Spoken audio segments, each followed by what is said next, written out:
Hey guys, welcome to day 4 of our I'm Not Flexible Enough for Yoga challenge. And today is going to be all about our hips. I promised you we would get here. So a lot of the times our hips are pretty tight because we spend a lot of time sitting, and sitting is not super great for our bodies. So most of this practice is going to be done down on the floor. If you have some props nearby, especially if your hips are really inflexible, I recommend a strap. You can also use a belt or a dog leash or a scarf, whatever you have. And then I also recommend a blanket if you're doing this practice on a harder floor. If you're on carpet, you might be okay. So we're going to start on our backs, and you want to have your strap nearby. So come all the way down onto your back and start by lengthening the right leg down toward the floor. And then you're going to bring your left knee into the chest. So just a little squeeze here, drawing the thigh in toward the belly. Taking a few breaths. And settling in. And we want to keep this leg in line with the hip. So make sure that your leg isn't kind of coming out to the side or collapsing in, but you're in the same plane as your hip.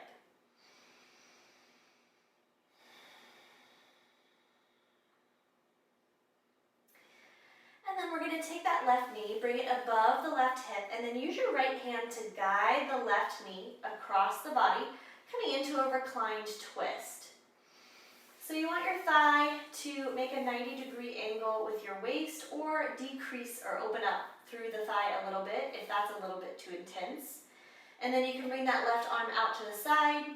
You can gaze up at the ceiling, or you can take the gaze over the left hand, whichever feels best.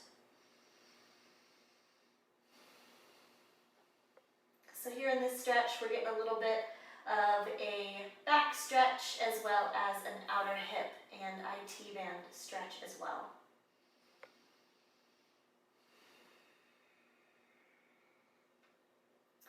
And then let's come back to center. This time I want you to bring that left knee in toward the chest one more time, but this time I want you to grab the outside edge of your left foot. So if the outside edge of your foot is not reachable for you, that's fine. Just grab your calf, grab your ankle, or you could even use a strap, wrapping it around your foot. We want to draw that left knee in towards the left armpit. So this is a half happy baby variation. And it stretches the muscles just slightly differently than the knee to chest that we did earlier. And you can even hold the back of the thigh here. If you're feeling really tight today, just hold the back of the thigh like so and gently draw the left knee in toward your armpit. No need to press further than feels good in your body today.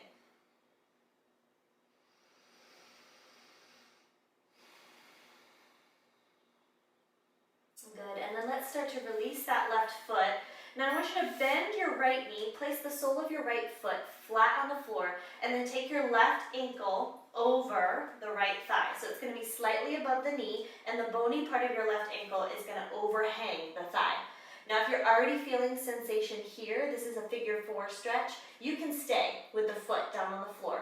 Or if you need a little bit more, but grabbing the back of the right thigh is not working for you, you can use your strap once more, wrap it around the back of the right thigh and start to draw the thigh in towards the chest. Now make sure your shoulders are really relaxed and your left foot should be flexed. So pointing the toes back towards your left knee.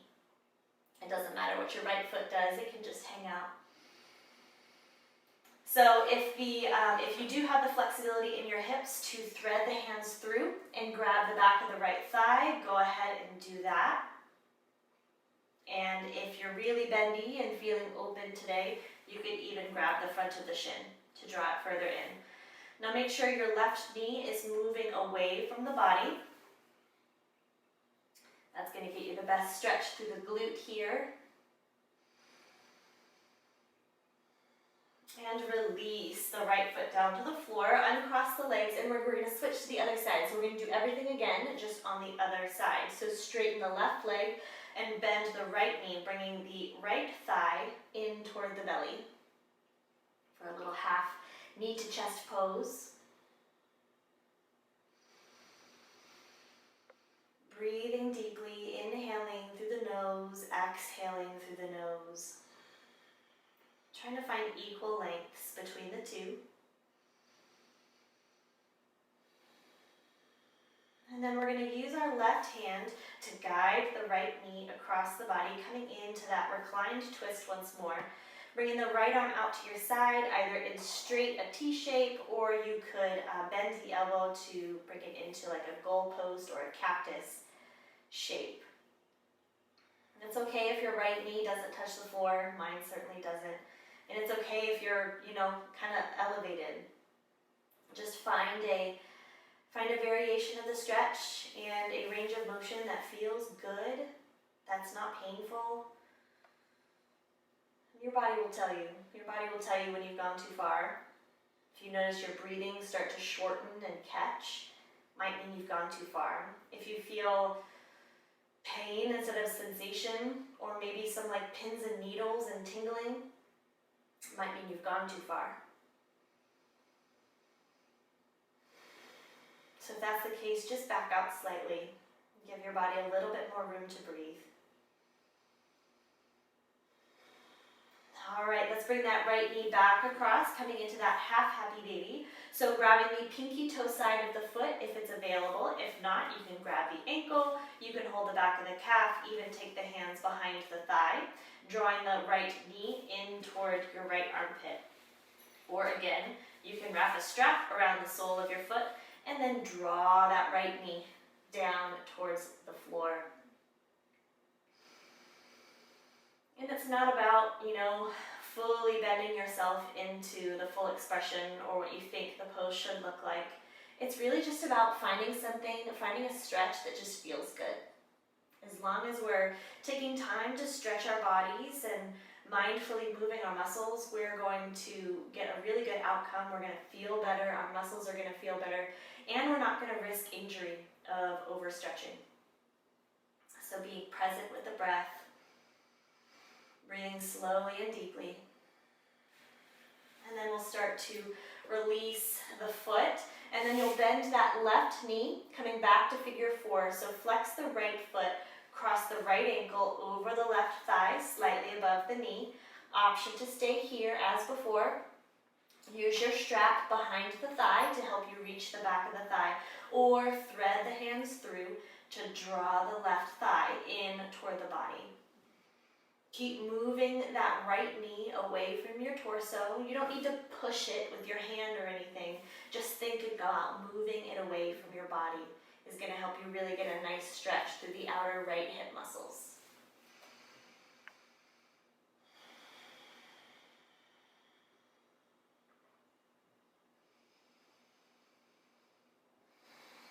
One more breath here in figure four.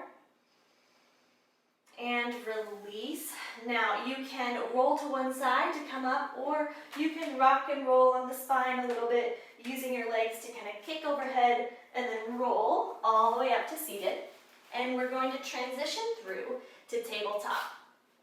So we've stretched the back of the hips, the outsides of the hips. Now we need to work the front and the inside of the hips, specifically our hip flexors and our hip adductors. So take your left foot through in between the hands from tabletop position, coming into a low lunge. So we want our stance to be about hips distance apart, left knee stacks over the left ankle, and the kneecap tracks over the second toe of your front foot. Begin to walk the hands up onto the thigh to bring the body up. You can place the hands on blocks if you have blocks nearby, but you don't necessarily need them right now. You can keep the hands on the thigh, or you could take hands onto hips. And what we really want to focus on is feeling a nice stretch through the right hip flexor. So make sure your right knee is far enough back that you feel that stretch. And if you have sensitive knees, just place a blanket underneath your knees for a little bit of extra padding under your kneecaps. And that's going to make you more comfortable in this position. So let's take 2 more deep breaths here in this low lunge, really letting the hips start to drop down towards the floor, creating a little bit of resistance so you're not fully releasing into the pose. You still kind of want to be pressing down into the floor. And then let's take the hands back down to the floor, heel toe that right or the left foot to the outside edge of your mat, and we're coming into lizard pose. So hands down on the floor, or you could even bring your hands up onto blocks or thick books if you need a little bit of height. And then you can stay here, or you can roll onto the pinky toe side of the left foot, opening through the left knee, coming into this lizard pose. You could even come onto fingertips if you don't have any props nearby to elevate the chest a little bit higher up off the floor. Make sure you've got a long spine here. We want to let the left knee open away from the body as much as it feels good. So don't force it open if it's not ready to open yet. Just breathing into that inner left thigh. We're still getting a stretch through the right hip flexor, hopefully.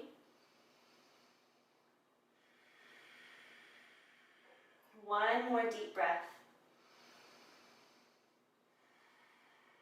And then let's start to bring that left knee back in towards your side, heel toe it back between the hands, and then step the left foot back to come to your tabletop position once more. And now let's step the right foot through. So coming to the low lunge on the second side. So find your positioning, make sure you're on train tracks, not a tightrope with your legs. And then walk the hands up onto the right thigh. And then find your comfortable positioning. And if you're up here because your hip flexors are really tight, that's totally fine. As long as you feel a sensation in the left hip flexor, that's all that matters. You do not have to drop the hips way down if they don't want to go. We just want to feel that sensation. So make sure your left knee is behind the left hip, that your hips are square towards the short end of the mat best you can. Inhale to lengthen through the spine, reach the crown of head up towards the ceiling.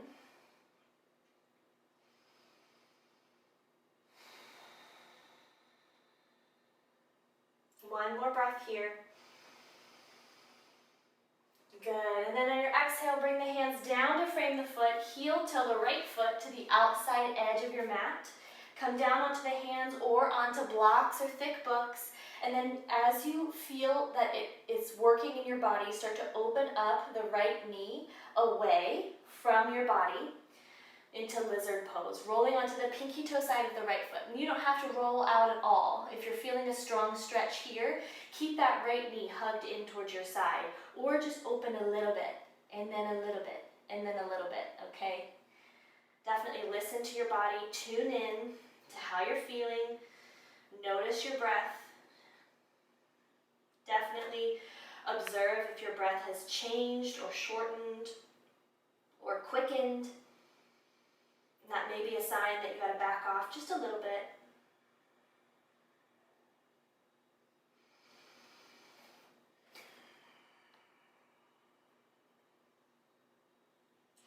Inhale to find length through the spine, and exhale to let the hips soften down towards the floor. Make sure your neck is in line with the rest of the spine so your gaze is down at the floor between your hands. Iron out the creases in the back of your neck. Last breath in, last breath out. And then slowly bring that right knee back in towards your side, heel toe, back between the foot, and step the right foot back. And that's it. Quick little stretch for your hips. I hope you enjoyed. If you completed this video, let me know in the comments. Say you did it. Let me know how your hips were feeling. If your hips were feeling tight today, let me know how they feel now. And thanks for watching. Great job on completing day 4 of our challenge. And I'll see you guys tomorrow for day 5. Bye!